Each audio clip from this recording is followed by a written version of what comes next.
Del Evangelio de Juan, capítulo 12, y hoy estaremos viendo desde el versículo 37 al 43.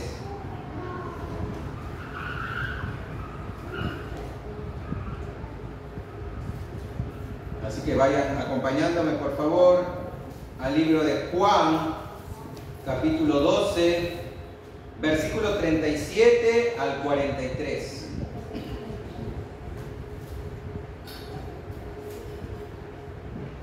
Y hermanos, en esta sección del Evangelio de Juan, esta sección que vamos a ver el día de hoy, en realidad iba a ser hasta el versículo 50, pero vi que era necesario profundizar en estas doctrinas que vamos a ver el día de hoy y que no me iba a alcanzar el tiempo, así que decidí dividir el sermón en dos partes.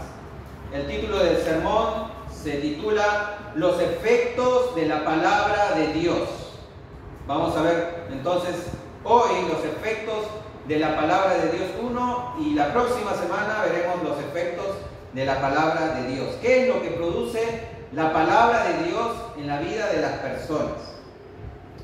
Y como les dije, en esta sección del capítulo 12, ya vamos a terminar el capítulo 12. Fue un poco largo, creo que vimos alrededor de un mes, porque son 50 versículos que tiene este capítulo.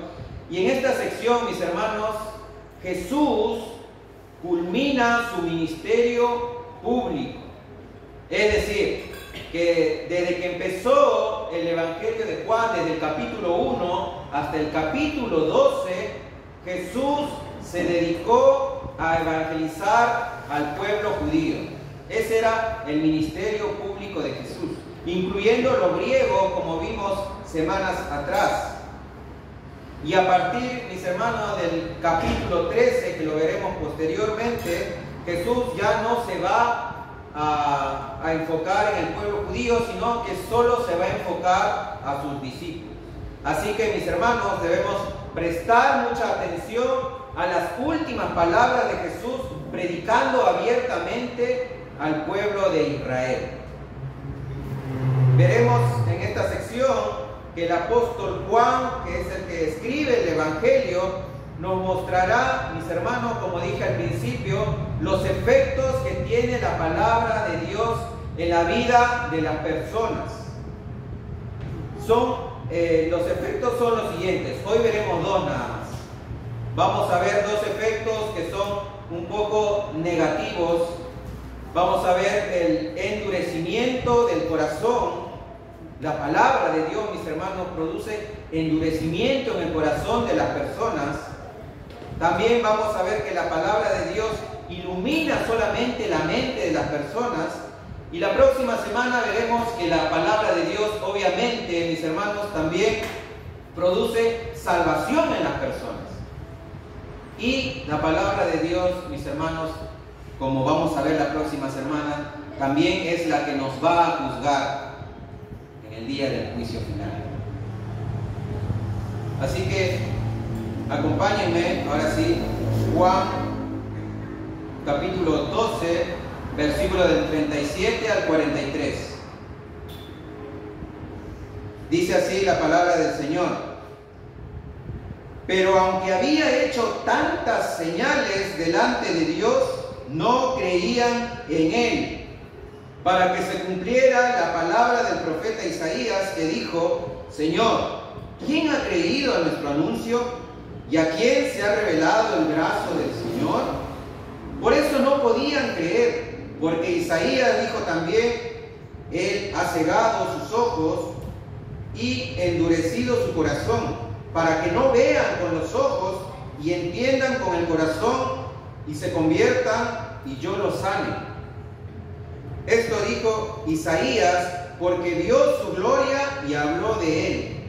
Sin embargo, muchos, aún de los gobernantes, creyeron en él, pero por causa de los fariseos no lo confesaban para no ser expulsados de la sinagoga, porque amaban más el reconocimiento de los hombres que el reconocimiento de Dios.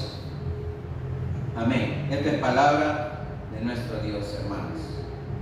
Y para entender esta parte que acabamos de leer, vamos a recordar cómo es que terminó la semana pasada, qué es lo que vimos la semana pasada. Y Jesús terminó su mensaje, mis hermanos, con una advertencia, diciendo lo siguiente. Versículo 35 dice: todavía por un poco de tiempo la luz estará entre vosotros. Caminad mientras tenéis la luz, para que no os sorprendan las tinieblas. El que anda en oscuridad no sabe a dónde va. Mientras tenéis la luz, creed en la luz, para que seáis hijos de la luz. Eso fue, se podría decir, casi las últimas palabras de nuestro Señor Jesucristo a su audiencia. Y Jesús dijo estas palabras en respuesta a una pregunta que ellos le habían hecho. La multitud le había dicho: ¿quién es este Hijo del Hombre? Y le habían hecho esta pregunta porque Jesús abiertamente se declaraba a él el Mesías prometido de Israel, pero les había dicho algo particular que ellos no creían. Jesús les había dicho que el Hijo del Hombre tenía que ser levantado de la tierra para traer a todos a sí mismo. Es decir, mis hermanos, que el Mesías que ellos estaban esperando tenía que morir en una cruz. Y es por eso que la multitud dijo: pero espera, nosotros habíamos escuchado en la ley que el Mesías, el Cristo, su reino permanecería para siempre. Y tú dices que el Hijo del Hombre tiene que morir, el Cristo tiene que morir. ¿Quién es este Hijo del Hombre? Por eso es que Jesús le respondió eso. No respondió en sí la respuesta de quién es este Hijo del Hombre, sino que les dio una advertencia diciendo que por un poco más de tiempo la luz iba a estar. Es decir, Jesús es la luz del mundo, la luz que iba a iluminar a los hombres que andaban en tinieblas. Y Jesús le dijo: caminen en la luz mientras esté la luz, no sea que las tinieblas los sorprendan. Y termina diciendo: mientras tengan la luz, crean en la luz, para que sean hijos de la luz. Y después de esto, dice el versículo 36, después de estas cosas habló Jesús y se fue y se ocultó de ellos. Esas fueron casi las últimas palabras de nuestro Señor Jesucristo. Y el versículo 37, mis hermanos, el apóstol Juan empieza diciendo una verdad que nos va a estremecer el día de hoy, y quiero que estén atentos, por favor. Juan, en el versículo 37 dice: pero aunque había hecho tantas señales delante de ellos, no creían en él. No creían en él. ¿Y a qué señales se refiere Juan? ¿Qué señales había hecho Jesús? Bueno, precisamente eran las 7 señales que vimos desde el capítulo 1 hasta el capítulo 12. En primer lugar, vimos que Jesús convirtió el agua en vino. Esa fue la primera señal. La segunda señal fue sanar al hijo de un oficial o al hijo de un noble. La tercera señal fue curar a un paralítico, a un hombre que estaba postrado 38 años en el suelo y no podía pararse, en la ciudad llamada Betesda, el paralítico de Betesda. La cuarta señal fue alimentar a 5,000 personas con tan solo 5 panes y 2 pececillos. La quinta señal fue caminar sobre el agua y venir hacia sus discípulos en medio de una tormenta. La sexta señal fue sanar a un ciego de nacimiento.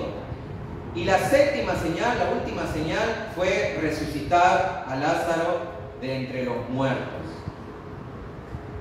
Vemos entonces, mis hermanos, que todas estas personas que acompañaban a Jesús, las multitudes que seguían a Jesús, por más de que habían visto estas 7 señales, no creían en Él como su Mesías. Y recordemos que estas señales que Jesús hizo, estos milagros que Jesús hizo, servían para corroborar que Jesús es el Cristo, el Hijo de Dios, y para que creyendo tengan vida en su nombre. Para eso precisamente eran las señales. Pero el texto nos dice que a pesar de haber visto tantas señales, no creían en Él. ¿Cómo es esto posible, hermanos? ¿Cómo es esto posible? Y en la actualidad hay personas que tienen un pensamiento equivocado, que seguramente les habrán dicho a ustedes cuando les habrán predicado el Evangelio, cuando habrán hablado de Jesús, seguramente le dijeron que si ellos ven un milagro, recién van a creer en Dios. ¿Cuántas veces? Muchas veces yo también pensaba de la misma manera. Pensaba, no, yo voy a creer en Dios cuando vea un milagro, cuando vea, no sé, un paralítico que se levante. Solamente ahí voy a creer que Dios existe. ¿Cuán equivocadas están estas personas, hermanos? ¿Por qué? Porque la Biblia nos enseña que no es así. Como acabamos de leer, las personas vieron tantas señales de nuestro Señor Jesucristo y aún así no creían. En el Antiguo Testamento, mis hermanos, en las épocas, en los tiempos de Moisés, muchas personas vieron las maravillas de Dios. Vieron la columna de fuego por la noche que los iluminaba y la columna de nube de día. Vieron también ellos por 40 años bajar ese alimento del cielo llamado maná, que descendía todos los días para alimentar a todo el pueblo de Israel. También ellos vieron, mis hermanos, y fueron testigos cuando el mar rojo se abrió para que ellos pudieran pasar cuando estaban huyendo de Faraón. Vieron también, mis hermanos, la gloria de Dios llamada la Shekinah, o esa nube que bajaba en el tabernáculo con rayos y que salían muchas luces. Y vieron todo eso, mis hermanos, y aún así no creyeron, porque no entraron en el reposo. Toda esa generación, mis hermanos, no entró a la tierra prometida por su incredulidad. Por otra parte, también en el Nuevo Testamento, muchas personas vieron al Dios encarnado, a Jesucristo hecho hombre, haciendo muchos milagros, muchas señales. Imagínense tener la oportunidad de conocer a Jesucristo en carne y hueso. Todas esas personas que tuvieron ese privilegio de verlo y aún así no creyeron en Él. No creyeron en Él como su Mesías.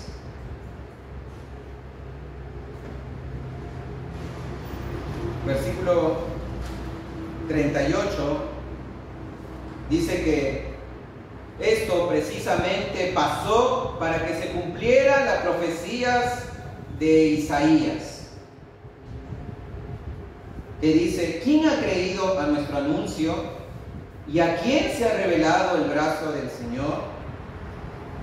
Y para entender esto, mis hermanos, vamos a Isaías 53, los que tienen Biblia, si lo pueden anotar o buscar.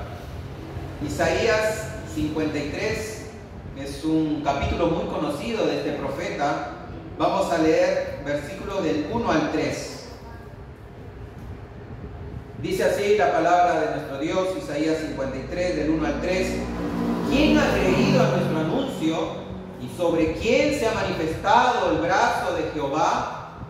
Subirá cual renuevo delante de él, y como raíz de tierra seca, no hay parecer en él, ni hermosura le veremos, mas sin atractivo para que le deseemos. Despreciado y desechado por los hombres, varón de dolores, experimentado en quebranto, y como que escondimos de él el rostro. Fue menospreciado y no lo estimamos. Y el capítulo 53, mis hermanos, de Isaías, es un capítulo muy conocido que habla acerca del Mesías y lo presenta como el siervo sufriente, aquel que iba a llevar todas nuestras enfermedades, todas nuestras dolencias, aquel que iba a ir al matadero sin abrir su boca. Y mis hermanos, Cristo es el cumplimiento de esta profecía de Isaías. Cristo es el cumplimiento. Jesús es el siervo sufriente de Isaías 53. Pero también, mis hermanos, la profecía no se cumple solamente en la persona de Cristo, sino que también se cumple en su rechazo. Porque Isaías ya había profetizado que lo iban a rechazar, como en el versículo 3 dice, despreciado y desechado entre los hombres era este siervo sufriente. Fue menospreciado y no lo estimamos, dice el profeta Isaías. Y Isaías, mis hermanos, al igual que muchos otros profetas de Dios que estuvieron antes que él, se dieron cuenta de una realidad que hasta hoy en día existe. Y es que, mis hermanos, por más que Dios mandaba a sus profetas para que el pueblo de Israel se arrepintieran de sus pecados, ellos se resistían a la voz de Dios. Si ustedes han leído el Antiguo Testamento, se darán cuenta que Dios una y otra vez mandaba a sus profetas con esa misma proclamación. Vayan y díganle a mi pueblo que se arrepientan de sus pecados, que se arrepientan de su idolatría. Pero ellos se resistían a la voz de Dios. Hechos capítulo 7, versículos del 51 al 53. Esteban, que era uno de los 7 diáconos de la iglesia primitiva, nos dice lo siguiente. Hechos 7, 51 al 53 dice: duros de cerviz e incircuncisos de corazón y de oídos, vosotros resistís siempre al Espíritu Santo como vuestros padres. Así también vosotros. ¿A cuál de los profetas no persiguieron vuestros padres y mataron a los que anunciaron de antemano la venida del justo, de quien vosotros ahora habéis sido entregadores y matadores, vosotros que recibisteis la ley por disposición de ángeles y no la guardasteis? ¿Qué estaba pasando? Esteban había sido apresado por predicar el Evangelio, obviamente, y entonces Esteban empieza a dar su defensa, su discurso, mostrando desde Abraham cómo es que Dios había llamado a Abraham, y así yendo por todos los patriarcas, y mostrando cómo es que los profetas iban y predicaban siempre el mensaje de arrepentimiento. Pero como él dice, estas personas, que era el conjunto del Sanedrín, precisamente donde estaba el sacerdote, el sumo sacerdote y los demás sacerdotes, Esteban le dice que ellos eran duros de cerviz, e incircuncisos de corazón. Esteban le dice que, al igual que sus padres, ellos persiguen a los profetas, y por eso es que mataron al justo, es decir, a Cristo. Y mis hermanos, ¿por qué pasa esto? ¿Por qué siempre cuando Dios manda a personas a predicar el Evangelio, la mayoría lo rechaza? La mayoría lo rechaza. Y hermanos, solo a unos cuantas personas, es decir, a una minoría, se les revelaría el brazo del Señor o el poder del Señor. Isaías dice: ¿quién ha creído a nuestro anuncio? Porque dice, siempre predicamos, pero ¿quién ha creído a nuestro anuncio, Señor? ¿Y a quién se le ha revelado el brazo del Señor o el poder de Dios? Isaías había entendido que no todos iban a creer el mensaje de salvación. Y esto es una realidad también hoy en día. Por ejemplo, si nosotros ahora decimos, bueno, vamos a salir a evangelizar una plaza o al Tren Roca, se van a dar cuenta, mis hermanos, que mientras predicamos el Evangelio, casi nadie nos va a hacer caso. Todos van a ser oídos sordos. Y esto, mis hermanos, es porque la Escritura nos dice que solamente un remanente será salvo. Solo un remanente. Lucas capítulo 12, versículo 32, Jesús, hablando a sus discípulos, le dice: no temáis, manada pequeña, porque al Padre ha placido daros el reino. Jesús le dice a sus discípulos, a sus seguidores, manada pequeña. porque solamente iban a ser unos cuantos los salvos. Por eso es que muchos son los llamados, pero pocos los escogidos.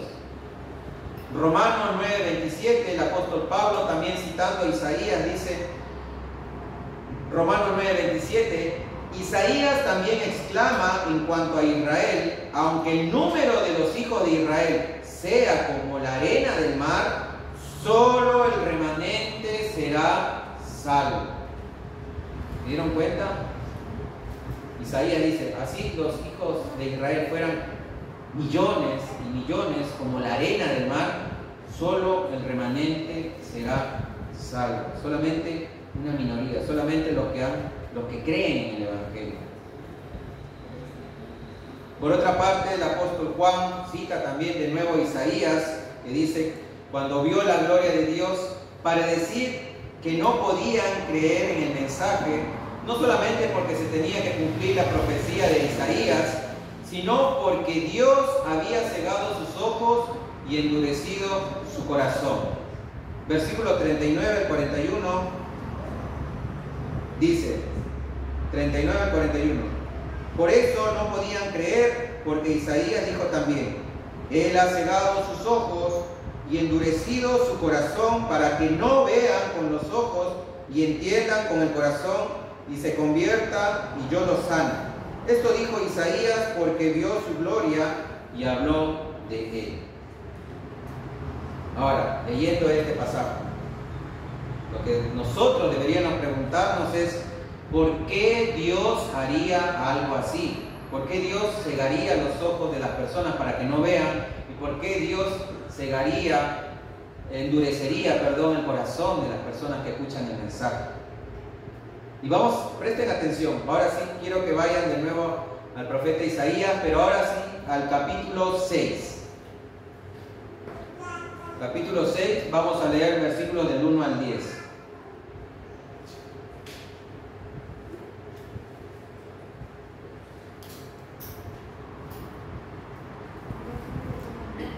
Isaías capítulo 6, versículos del 1 al 10.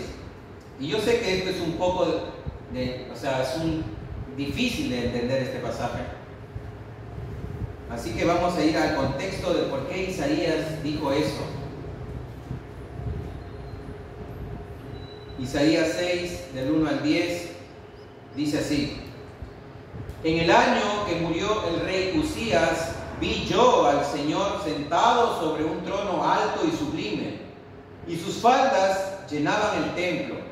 Por encima de él habían serafines, cada uno tenía 6 alas, con 2 cubrían sus rostros, con 2 cubrían sus pies, y con 2 volaban.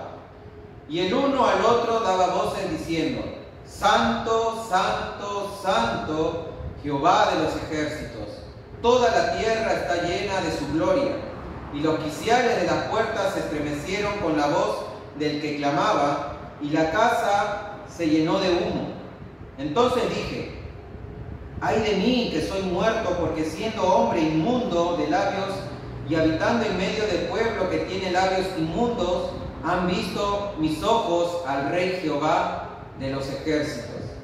Y voló hacia mí uno de los serafines, teniendo en su mano un carbón encendido, tomado del altar con unas tenazas, y tomando con él sobre mi boca, dijo: he aquí que esto tocó tus labios, y es quitada tu culpa y limpio tu pecado. Hasta ahí Isaías había visto la gloria del Señor, la gloria de Dios. Y después del versículo 8, el Señor le habla a Isaías y dice: después oí la voz del Señor que decía: ¿a quién enviaré y a quién irá por nosotros? Entonces respondí yo: heme aquí, envíame a mí, dice Isaías. Y Dios le responde, versículo 9, y dijo: anda y di a este pueblo: oíd bien y no entendáis, ved por cierto, mas no comprendáis, engruesa el corazón de este pueblo y agrava sus oídos y ciega sus ojos, para que no vea con sus ojos, ni oiga con sus oídos, ni su corazón entienda, ni se convierta y haya para él sanidad. ¿qué? ¿Por qué Dios le dice esto a Isaías? Y acá, mis hermanos, vemos nuevamente que es Dios mismo quien ciega los ojos y endurece los corazones. Pero para explicarlo, vamos a ir a otros pasajes que dicen lo mismo. Deuteronomio 29, del 1 al 4, dice, lo que están buscando, Deuteronomio 29, del 1 al 4. Estas son las palabras del pacto que Jehová mandó a Moisés que celebrase con los hijos de Israel en la tierra de Moab. Además del pacto que concertó con ellos en Horeb.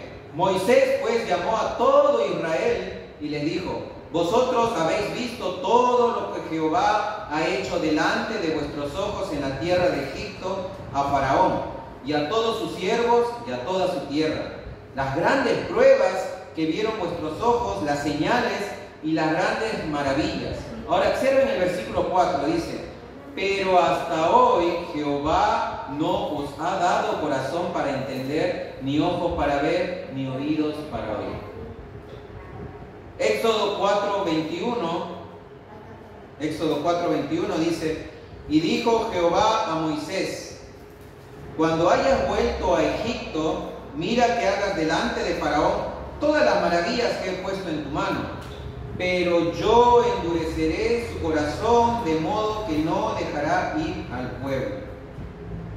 ¿Me dieron cuenta? Dios iba a endurecer el corazón de Faraón. Y Romanos 9:18 también nos dice algo similar, el por qué Dios hace esto. Romanos 9:18 dice: de manera que de quien quiere tiene misericordia, y al que quiere endurecer, endurece. Entonces, viendo todos estos pasajes, mis hermanos, nos seguimos preguntando, ¿por qué Dios hace esto? ¿Por qué Dios endurece los corazones? ¿Por qué Dios ciega los ojos de las personas? ¿No que Dios quiere salvar a todos? ¿Qué significa que Dios endurece los corazones? Y hermanos, los pasajes son claros. Dios en su soberanía es el que endurece los corazones de las personas, como acabamos de leer. Pero eso, mis hermanos, eso no quiere decir que el hombre no sea responsable por ese endurecimiento. El hombre es responsable, mis hermanos. Y ahí entramos en esta doctrina que muchas veces ya les mencioné, llamada la soberanía de Dios y la responsabilidad humana, la responsabilidad del hombre. ¿Cómo es que Dios endurece los corazones? ¿Acaso Dios los obliga a no creer? ¿Acaso Dios dice: voy a mandar un poder sobrenatural sobre ti para que no creas? No, hermano, no es así. ¿Saben cómo Dios endurece los corazones? Dios endurece los corazones por medio de su palabra. Como dije en un principio, el título de la predicación es los efectos de la palabra de Dios. Es decir, un efecto de la palabra de Dios en el ser humano es eso, el endurecimiento de corazón. Y el endurecimiento de corazón se da cuando la palabra de Dios es predicada repetidamente, es decir, una y otra vez, y el hombre no hace caso. Y el hombre está en un estado de obstinación espiritual ante Dios. Está decidido a no creer en el mensaje. Es ahí donde se da el endurecimiento de corazón, mis hermanos. Cuando se predica la palabra una y otra vez y esta persona no quiere creer, está decidido a no creer. Por ejemplo, en el caso de Faraón, ¿cuántas veces fue Moisés a decirle a Faraón que Dios le había mandado a que libere a su pueblo para que vayan y le rindan culto en el desierto? ¿Cuántas veces? ¿No fueron más de 10? Fueron más de 10. Tuvieron que pasar, mis hermanos, 10 plagas para que recién el faraón deje ir al pueblo de Israel. Pero Moisés fue 10 veces con el mismo mensaje.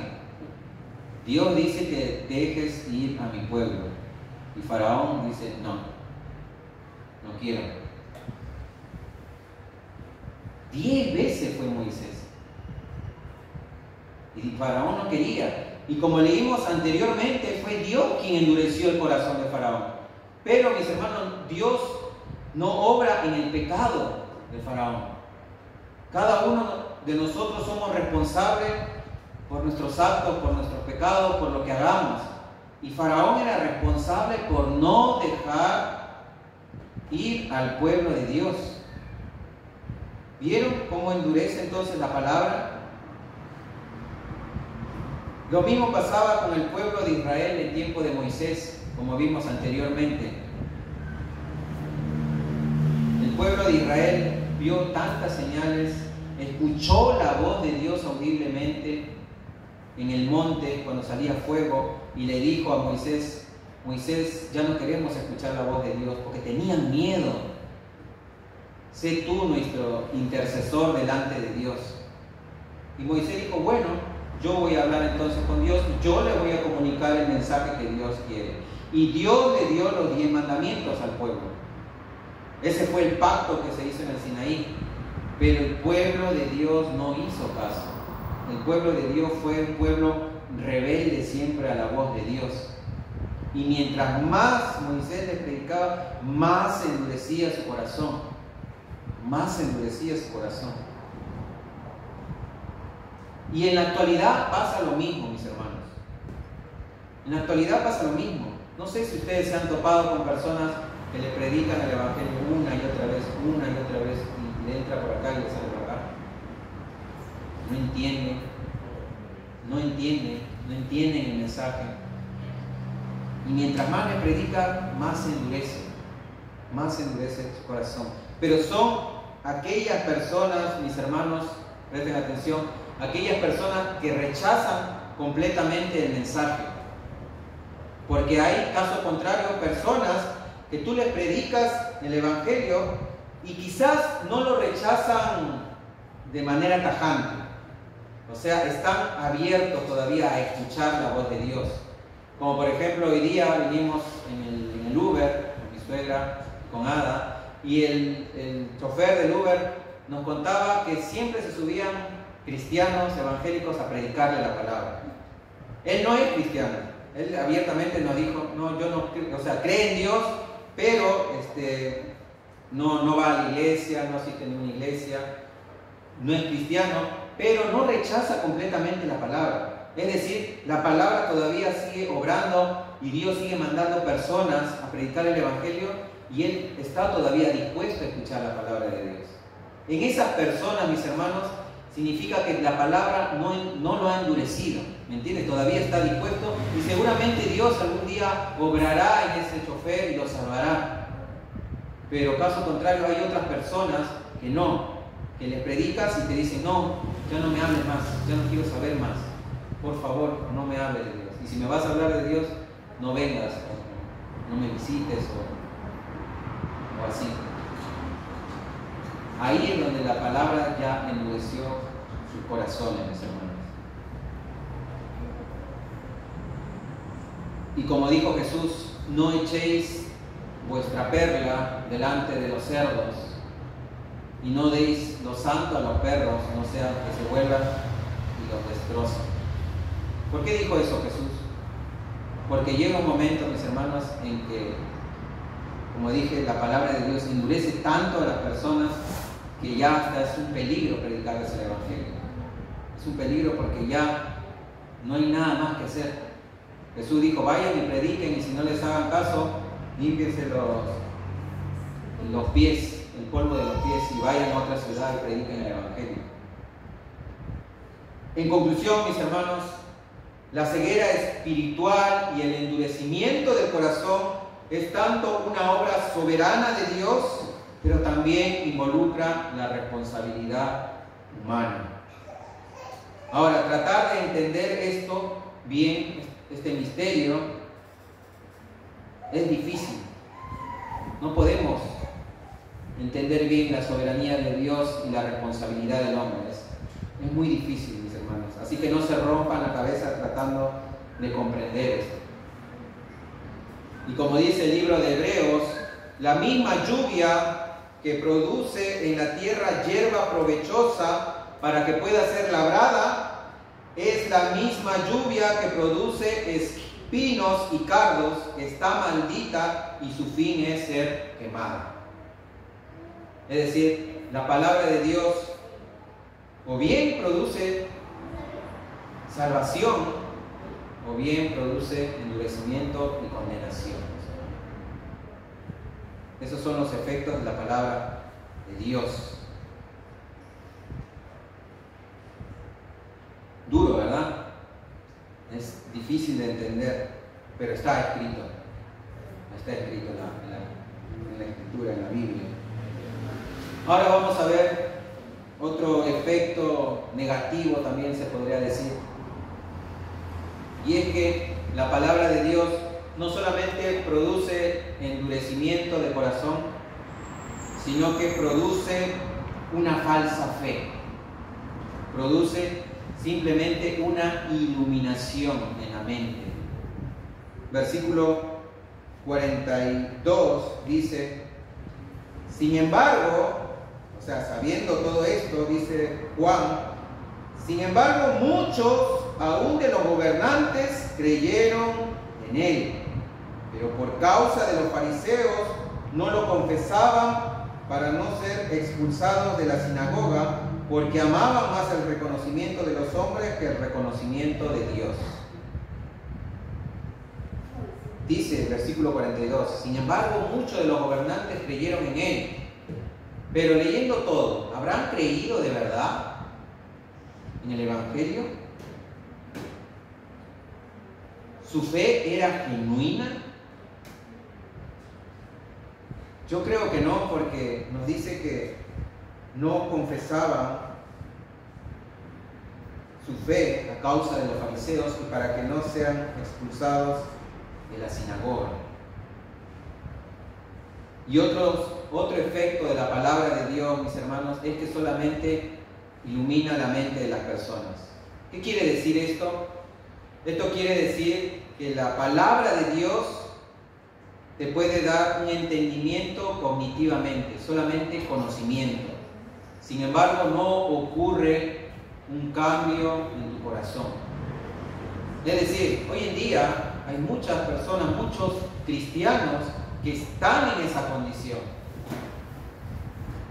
Muchos cristianos que pueden saber de muchas doctrinas, pueden entender el Evangelio, sirven en iglesia, leen la Biblia, oran, pero no hay un cambio en su corazón. O sea, solamente es información lo que tienen en la cabeza. ¿Cómo puede ser esto posible? Bueno, lo vemos en el mismo ejemplo, en el contexto de Jesús. Los fariseos, mis hermanos, los fariseos conocían la ley de Moisés. Ellos conocían la ley de Moisés, es decir, la palabra de Dios a la perfección. Lo citaban en las sinagogas. Ellos entendían quién era Dios. Lo conocían en cierto sentido. Sabían de sus atributos. Ministraban los cultos. Hacían rituales a Dios. Festejaban las fiestas que Dios le dijo que festejara. Sin embargo, cuando llegó el Mesías, cuando llegó Jesús, no lo reconocieron como tal. ¿Se dieron cuenta? Estas personas simplemente vivían una vida religiosa. Una vida religiosa. Y el autor de la carta a los Hebreos nos advierte sobre eso. Hebreos capítulo 6, versículos del 4 al 6 nos dice lo siguiente. Ahí le dejo tiempo para que busquen. Hebreos 6, del 4 al 6.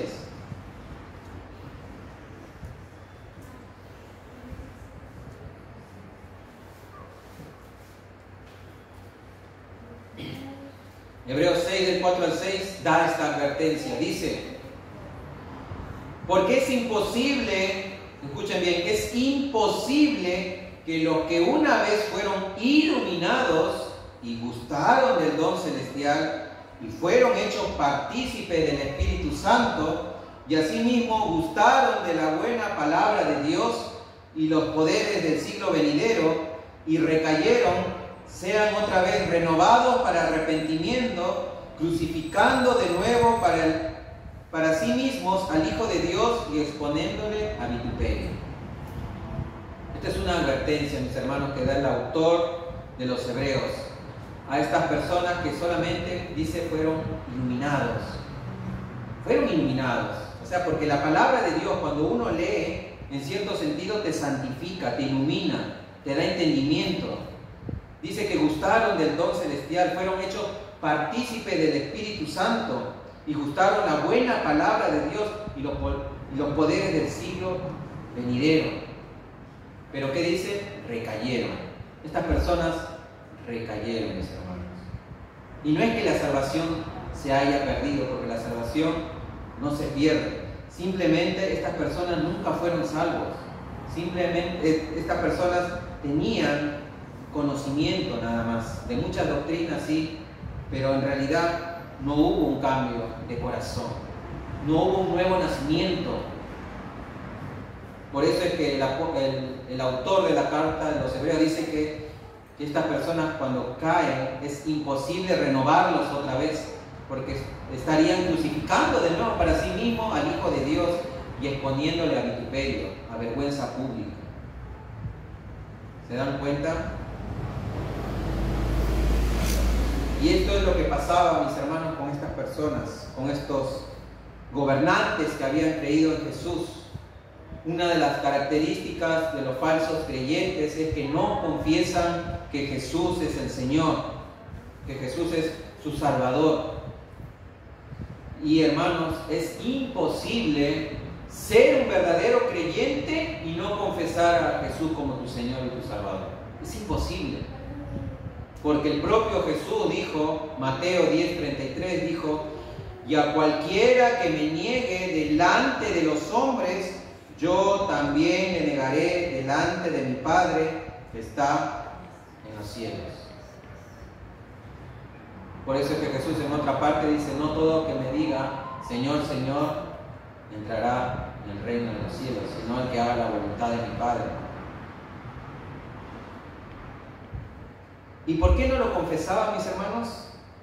Porque como dice el versículo 43, amaban más la gloria de los hombres que la gloria de Dios. Versión Reina Valera. Amaban más la gloria de los hombres. Amaban más la reputación que ellos tenían. Y esa es otra característica de los falsos creyentes que solamente han sido iluminados por la palabra. Es decir, ellos aman el reconocimiento de los hombres. Estas personas prefieren no perder su honor y no darle el honor a quien verdaderamente se lo merece, quien es Dios, quien es Cristo. Por eso el apóstol Pablo, en su carta a los Gálatas, capítulo 1, versículo 10, Gálatas 1:10, dice, pues, ¿busco ahora el favor de los hombres o el de Dios? ¿O trato de agradar a los hombres? Pues si todavía agradara a los hombres, no sería siervo de Cristo. Pablo dijo estas palabras, lo escribió en su carta. Una de dos, o agradas a los hombres o agradas a Dios, pero no puedes agradar a ambos. Por eso es que él dice, ¿busco ahora el favor de los hombres o el de Dios? ¿O trato de agradar a los hombres? Y dice, pues si todavía agradara a los hombres, no sería siervo de Cristo. Pablo predicaba, mis hermanos, sin importar lo que los hombres pensaran de él. Pensaban que estaba loco, pensaban que era un fanático. Pero aún así Pablo predicaba el Evangelio, mis hermanos. Hermano, aquel que quiera recibir la gloria al servir al Señor, o sea, tú sirves al Señor en lo que hagas, ya sea predicando, en alabanza, en la escuelita, haciendo cualquier otra actividad. Pero si tú quieres recibir esa gloria para ti y no para el Señor, en realidad no has entendido el Evangelio para nada. Juan el Bautista mismo dijo: es necesario que Él crezca y que yo mengüe o que yo disminuya. Ese es el corazón de un verdadero creyente: darle la gloria a Dios siempre. Pero se ve que estas personas amaban más la gloria de los hombres que la gloria de Dios. Por eso es que ese es el otro efecto, mis hermanos. Ahí la palabra dice creyeron, pero debería estar entre comillas, porque no creyeron en realidad. Tuvieron miedo, amaban más la gloria de los hombres que la de Dios. Y para terminar, mis hermanos, algunas conclusiones, algunas aplicaciones para nuestra vida. No todo es negativo. Como veremos la próxima semana, también la palabra de Dios produce salvación. Y es por eso que nosotros predicamos el Evangelio. Hermanos, a pesar de la incredulidad, la ceguera espiritual y la dureza del corazón, Dios sigue siendo fiel a su plan de salvación. Dios sigue siendo fiel a su plan de salvación. Recordemos que la ceguera espiritual y la dureza del corazón, como vimos, son consecuencias de la rebelión del hombre contra Dios. Pero también, mis hermanos, son oportunidades para que Dios muestre su misericordia y su gracia. ¿Por qué? Porque si ustedes se dan cuenta, todos los seres humanos, desde que nacemos, estamos en esa condición, con esa dureza del corazón, mis hermanos. Es por eso que la salvación es un don de Dios. Solamente Dios puede cambiar un corazón endurecido. Todos los que están afuera, los del mundo, están en esa condición. Necesitan un milagro. Por eso es que la salvación es un milagro. Porque la gente de afuera está en las tinieblas, no quiere venir a la luz. No quieren escuchar el Evangelio. Y si nosotros estamos aquí hoy, mis hermanos, es porque Dios hizo ese milagro. Dios nos cambió ese corazón de piedra, como dice Jeremías. ¿Y qué hizo? Nos puso un corazón de carne, sensible a sus mandamientos, sensible a su palabra. Así que, mis hermanos, la salvación es del Señor, como cantamos muchas veces. Y gloria a Dios por eso. Dios muestra su misericordia y su gracia cuando predicamos el Evangelio y trae de muerte a vida a un pecador.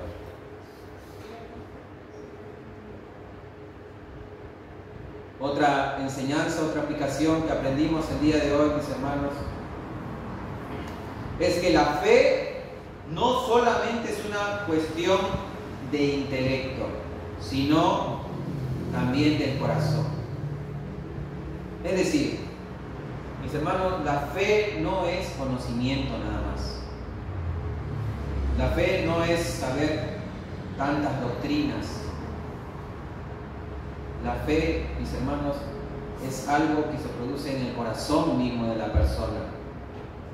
Es algo que involucra todo, nuestro pensamiento, nuestros sentimientos, nuestras emociones, nuestra forma de pensar. Todo, mis hermanos. Todo. La fe no solamente es conocimiento.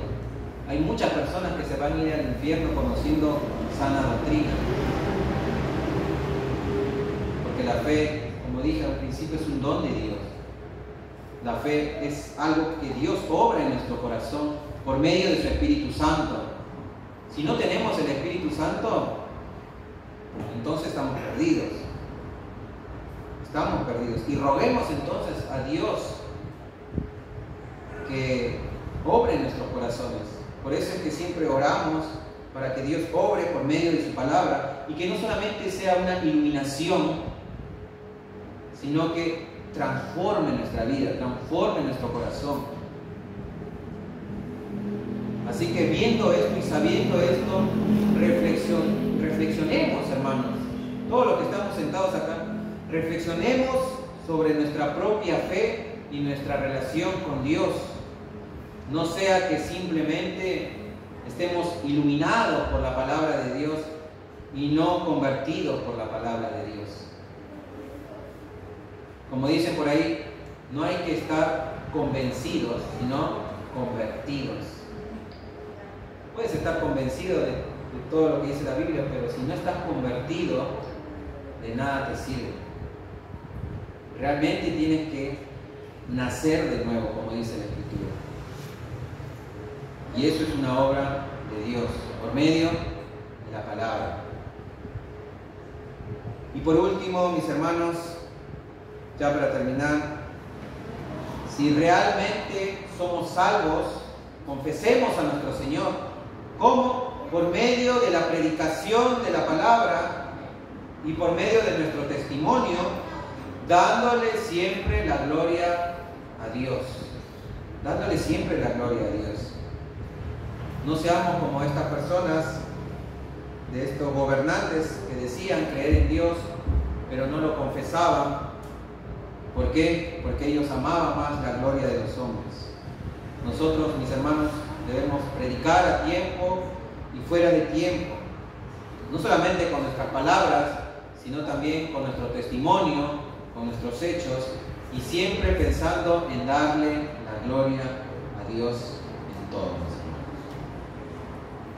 Oramos. Horacio, ¿quieres orar? Por favor. Señor Padre amado, te damos gracias, Dios, gracias por permitirnos escuchar tu palabra, por permitirnos oírla, entenderla, atesorarla en nuestro corazón. Te pedimos que tu palabra sea la que penetre en lo profundo de nuestra alma, Señor, que es la que nos salva. Gracias te damos por ese sacrificio que ha hecho el Señor Jesús por nosotros, por nuestro pecado, por nuestra salvación, Señor. Gracias Padre, por permitirnos, por habernos salvado de la condenación que habernos traído ante ti. Gracias te damos, mi Dios, estamos aquí agradecidos, Dios. Gracias por la vida de cada uno de mis hermanos, gracias por tu palabra, Señor.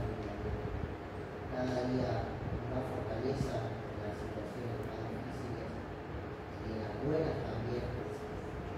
Gracias porque podemos servirte humildemente, Señor, podemos escuchar tu voz por medio de un hermano. Gracias por aclararnos a la luz, Señor. Gracias, Padre mío. Te rogamos que pongas en nuestro corazón, en nuestra intención, en proclamar este evangelio, en proclamar estas buenas noticias. Una vez llegaron a nuestros oídos y las creímos, y hoy estamos convencidos de nuestra fe, Señor. Te rogamos que abras puertas, te rogamos que nos dé las situaciones, Señor, para que podamos predicarlo. Que no importa la circunstancia, sea buena o mala, en tiempo y fuera de tiempo que podamos predicarlo, Señor. Te rogamos por esas situaciones, por esas personas, que no seamos nosotros con nuestra inteligencia, con nuestra fuerza, sino que sea el Espíritu Santo, por medio de tu palabra, Señor, hablando de esos corazones, que no sean endurecidos, Padre, que te rogamos. Tu palabra caiga en buena tierra. Y oramos